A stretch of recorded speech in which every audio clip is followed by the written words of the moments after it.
This is a review for the Fire 2 field recorder application. I've been a big fan of Fire's original recorder for iPhone, and also they have the other version of that which was packaged for Blue microphones when that was called Blue Fire. In this iteration of the app they have added various extra options and effects and just generally tweaked the user interface. So it still looks roughly the same when you open up the app.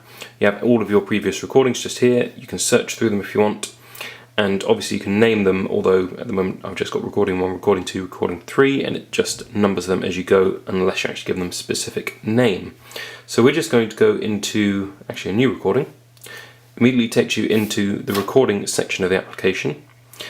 To record, you now have a slide across and then tap the button and you're recording.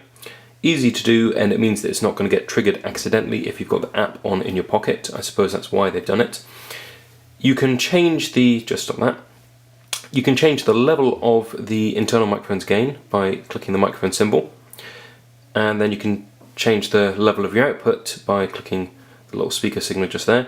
You have an AirPlay option just here, so you should be able to fire that up through any of your AirPlay enabled computers or Airport Express or anything else. It's a little bit neater than the implication that they had in the first app where you could change the gain quite quickly, but this is just all a bit tidier. So that's quite nice, they've tweaked this a bit. Down the bottom you have similar options to the options that you had before. Obviously we're on the transport at the moment, so recording and playing back. You can go into info, and that will allow you to change the name of the recording, gives you a bit more information about it, the length, whether it's mono or stereo, when it's created, formats. So in this section you can create an AAC version, an Apple lossless version, etc. And that's generally quite quick. I'm going back into the recording. The settings have now got an effects option. Now this allows you to add compression, expansion, and various different equalization options as well. So for example, we've got a high pass filter and we can change the frequency that we have that coming into effect from, a band cut or boost, and again you can change what frequency you want to use that at, and a low pass as well. Now this is all good for just tweaking your recording after the fact. It's not essential given what I tend to use that for, just as a sketch pad for ideas and also for recording quick chord sequences for students in guitar lessons. But it's nice to have, and if you're out and about doing stuff and you just wanted to tweak a recording a bit, the option's now there. In the input section you can still add the isotope effects that we had before, effects processing I would call it, and that's what they call it. That gives you the option to have noise reduction, and they've got a specific one for outdoor noise reduction, rumble, hiss, and then various enhancers, compressors. What I have tended to use is the limiter, so that if I don't get the level set perfectly, it will start to limit it rather than letting it clip, and that obviously is going to sound a lot better than clipping. And then you can vary the gain as well. Playthrough, I think, I haven't tested this yet, but I think that will allow you to hear the sound that's being recorded. Transport, this gives you some more options about how you actually set the whole app up. So you could have a hold to record and slide to stop, all of those kind of things. If you're into that, then you can change those. Recording, now this is quite handy. If you wanted to start the recording at the end of your previous recordings, then you check that and it'll mean that you can't record over any of your previously recorded audio within this recording. So within recording 4, it will always put it to the end before it starts recording, and that's very good if you're going back and listening to anything you've recorded. It's quite easy to then forget that you're in the middle of a recording, press record again, and all of a sudden you've recorded over something really important. So if you check that option, it takes that possibility out of the equation. And add marker for recording. If you're doing lots of takes, that's a really handy feature because you will have everything marked up, so you know that on specific takes it will be adding a marker, so all you have to do is shuttle to the marker to find where the different takes are. Countdown, so you can set it to start recording after 1 second, 2 second, 3 second, 5 second, 10 second, and record for specific lengths of time. Record until, so you can set it to record for an hour or 15 minutes or 20 minutes, and then recording over threshold, all of that is enableable down here. Markers, again, you can automatically add markers just here.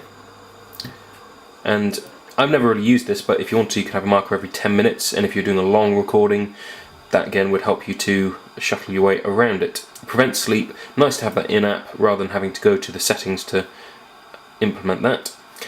Playback, you can change the playback speed, only to those, it's not infinitely variable, but it's still a useful feature. Now if we go back to the recording itself, we can share to SoundCloud and now Dropbox as well as sharing through iTunes and FTP. At the front end of the app, you can also share via a web browser, and that actually works very nicely. It's a nice implication of a browser-based download system. I've used it before and it works very well. You can select several recordings to download at once. You don't have to go through tediously selecting one at a time like you have probably experienced with other apps. I know I have. And then in the app itself, you've got the waveform, so it's quite easy to shuttle around, just pulling backwards and forwards like that, fine-tuning. And you've also got the overview down here, so you can see the entire recording laid out, and then shuttle quickly backwards and forwards to wherever you need to go. To drop a marker in, you double tap, and you double tap on the grey area that's actually being played at the moment, kind of the zoomed area. And if you double tap somewhere else, it will take you to the end of the recording, if you're over this side, and if you're over this side, it will take you to the beginning of the recording. Double tap again, it will take you to whatever marker you happen to have set. So if I scroll over to here, add a marker just there, and then if I'm just over here and I tap like that, in theory, zooms me over to the next marker. So it makes it very easy to shoot around the recording without having to constantly refer to the time code at the top just there. Now most video cameras and DSLRs are included in this, as well as most other just handheld portable HD cameras that you'll be able to get, will record audio at 48 kHz, not 44.1, standard for video. A lot of the apps, in fact almost all of the apps that you'll be able to get for recording, will record at 44.1, and the previous version of Fire did this as well. Now there's no real benefit if you're just recording audio to recording 44.1 over 48. It doesn't make that much difference quality-wise, but it does make it a lot easier to sync everything in post, especially if it's a long recording. If it's a short recording, you can usually get it in sync enough that it'll work, but anything over 10 minutes or so and it will really start to drift, and it'll be a real pain when you're trying to sync everything up. So the fact that this app now records at 48K is really important. There are a couple of other apps that I've dug around and found which do record at 48K. None of them work quite as neatly as Fire.